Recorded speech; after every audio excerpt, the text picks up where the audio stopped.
Bismillahir Rahmanir Rahim.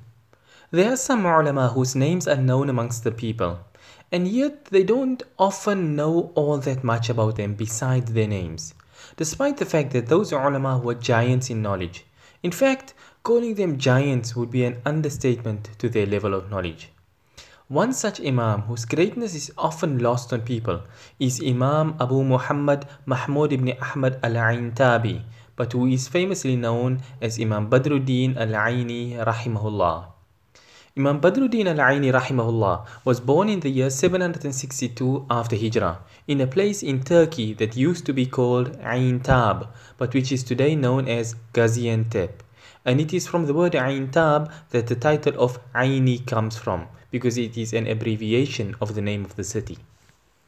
Although Imam Badruddin Ayni Rahimahullah was born in Turkey, he was actually not of Turkish origin. His family was Syrian from the town of Halab, Aleppo as it's known in English, and they settled in Gaziantep. Imam Badruddin al-Ayni Rahimahullah came from a house of knowledge and nobility, as his father was a Faqeeh and he was appointed as a Qadi. So he took Imam Badruddin al-Ayni Rahimahullah at a young age to the ulama to begin his studies, besides teaching him personally as well. Imam Badruddin al-Ayni Rahimahullah memorized the Quran. He learned the 7 qira'at. He learned the Arabic language. He learned tafsir. He learned the Hanafi fiqh and mantiq, all just under his father, besides what he learned under the numerous teachers that he had besides him. Imam Badruddin al-Ayni's father passed away when he was only in his early 20s. So in order to further his studies, Imam Badruddin Rahimahullah decided to travel to Halab in order to study under the ulama on that side. After studying in Aleppo, Imam Badruddin al-Ayni Rahimahullah then went to Damascus. From Damascus he went to Makkah, then Medina, studying hadith and the other sciences of the deen under those ulama. After having taken in an ocean of knowledge from them, Imam Badruddin al-Ayni Rahimahullah then returned to Aleppo and began teaching. But he had this desire to go to Baytul Maqdis. So upon arriving in Baytul Maqdis, Imam Badruddin Rahimahullah came into contact with an alim that was considered to be the genius of his time.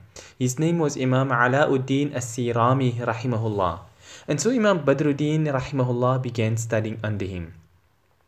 During the course of his studies, Imam as-Sirami Rahimahullah decided to travel to Cairo, and he took Imam Badruddin al-Ayni Rahimahullah along with him. And that's how Imam Badruddin al-Ayni ended up being in Egypt.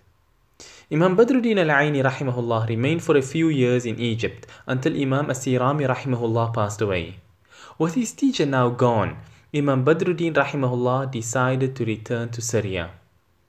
Upon arriving in Syria, Imam Badruddin al-Ayni Rahimahullah began authoring kitabs and teaching the deen, and he remained involved in this for the next 10 years. It was now the year 801 after Hijrah, and once again Imam Badruddin al-Ayni Rahimahullah decided to return to Cairo. By this time his fame was more than ever before.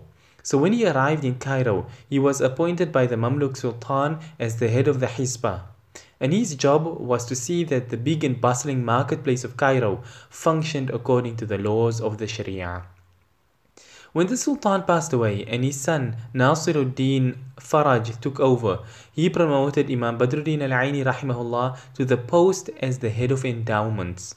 And this post was cemented for Imam Badruddin Rahimahullah when the next ruler, Mu'ayyid Sheikh, took over. Thus, Imam Badruddin Rahimahullah held this post until the age of 91 years old. One of the things that made Imam Badruddin al-Ayni Rahimahullah so much in demand was the fact that he was multilingual. He spoke Arabic, Turkish, some Farsi and other languages as well.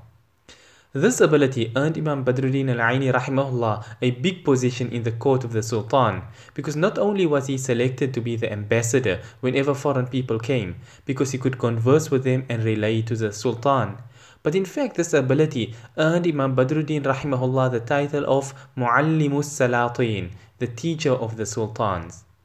This was because Imam Badruddin al-Ayni Rahimahullah would be called on to teach the sultans different aspects of the deen, because he would read it in Arabic and translate it into Turkish for them to be able to understand. For this reason, a person finds the 9th Mamluk Sultan of the Burji dynasty, whose name was Saifuddin Bars Bey. He used to say that Islam is only known through Imam Badruddin al-Ayni, and that if it weren't for Imam Badruddin, then their Islam as the rulers itself would have been suspect. Meaning that how much of Islam would they really have known if they didn't have someone like Imam Badruddin al-Ayni who was knowledgeable and reliable and could teach them in their language to make sure they understood the deen properly.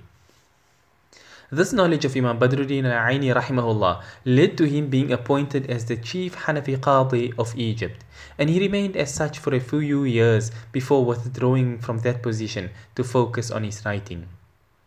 Imam Badruddin al-Ayni rahimahullah was a prolific writer, and because he was a master both in fiqh and hadith, therefore the bulk of the well-known kitabs written by Imam Badruddin rahimahullah are related to these topics.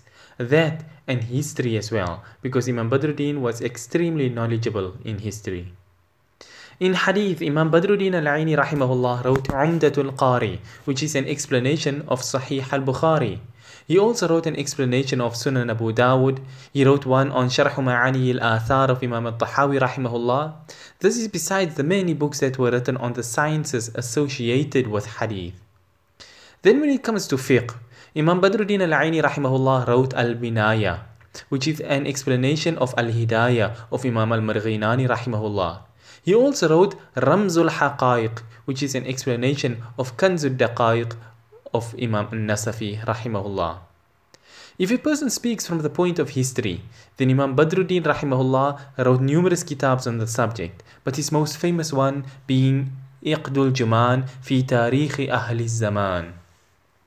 But even if a person looked outside of these topics, then you will probably find that Imam Badruddin al-Ayni rahimahullah has written something on the issue. That's how prolific of a writer Imam Badruddin rahimahullah was. Imam Badruddin al-Ayni rahimahullah passed away in the year 855 after Hijrah at the advanced age of 93 years old, having outlived all of his children, and he was buried in Cairo in the madrasa that he had started. Whether these ulama lived long or short lives, one thing remains constant in all of their lives, and that is the fact that they spent all of their lives firmly on the deen without wavering or giving up. May Allah guide us to His obedience and enable us to use our lives in ways that are pleasing to Him and not to squander it on things that will be of no benefit. Ameen ya Rabbil Alameen wa akhiru da'wana anil hamdulillahi Rabbil Alameen.